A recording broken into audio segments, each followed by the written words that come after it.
ગુજરાતમાં ઉનાળાની દસ્તક વચ્ચે પ્રખ્યાત હવામાન વિશ્લેષક અંબાલાલ પટેલે રાજ્યના ખેડૂતો અને સામાન્ય જનતા માટે હોળીની જ્વાળાને લઈને લાલબત્તી સમાન આગાહી કરી છે.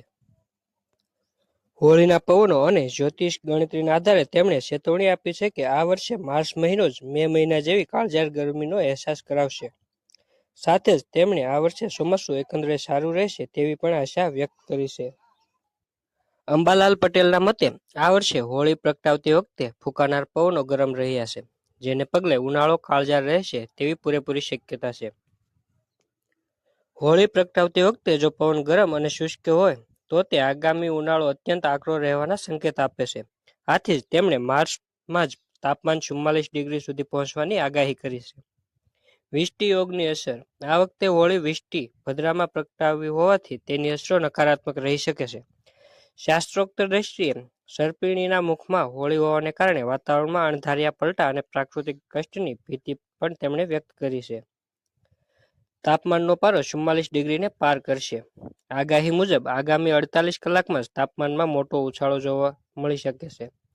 ખાસ કરીને 18 થી 20 માર્ચ દરમિયાન ઉત્તર ગુજરાત અને સૌરાષ્ટ્રના કેટલાક ભાગોમાં તાપમાન 41 સેલ્સિયસથી 42-43 અને અમુક સંવેદનશીલ વિસ્તારોમાં 44 ડિગ્રી સેલ્સિયસ સુધી ગરમીનો પારો પહોંચી શકે છે. અંબાલાલ પટેલની આગાહી મુજબ સામાન્ય રીતે એપ્રિલમાં અનુભવાતી લૂ અને આકરો તડકો આ વર્ષે માર્ચના ત્રીજા સપ્તાહમાં જ શરૂ થઈ જશે.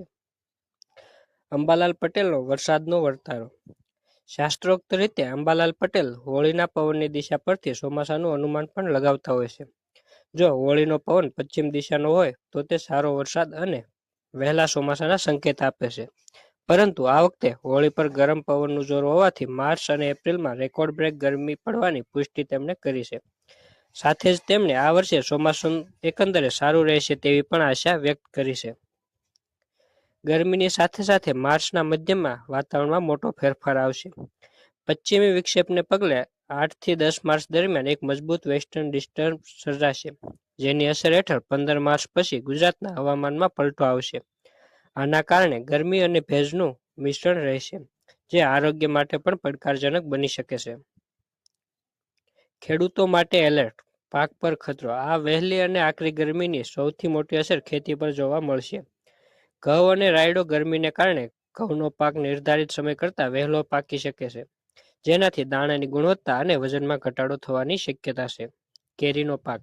આંબા પર આવેલો મોર આ ગરમ પવનોને કારણે ખરી શકે છે, જે આ વર્ષે કેરીના ઉત્પાદનને અસર કરી શકે છે. જીરું અને વરિયાળી. 15 માર્ચ પછીના હવામાન પલટાને કારણે આ પાકોમાં રોગચાળો વધવાની ભીતિ છે. જો માહિતી સારી લાગી હોય તો અમારી ચેનલને સબસ્ક્રાઇબ કરવાનું ભૂલતા નહીં અને વિડીયોને લાઇક કરવાનું પણ ભૂલતા નહીં. તેમજ તમારા સગાવહાલાને શેર કરવાનું ભૂલશો નહીં.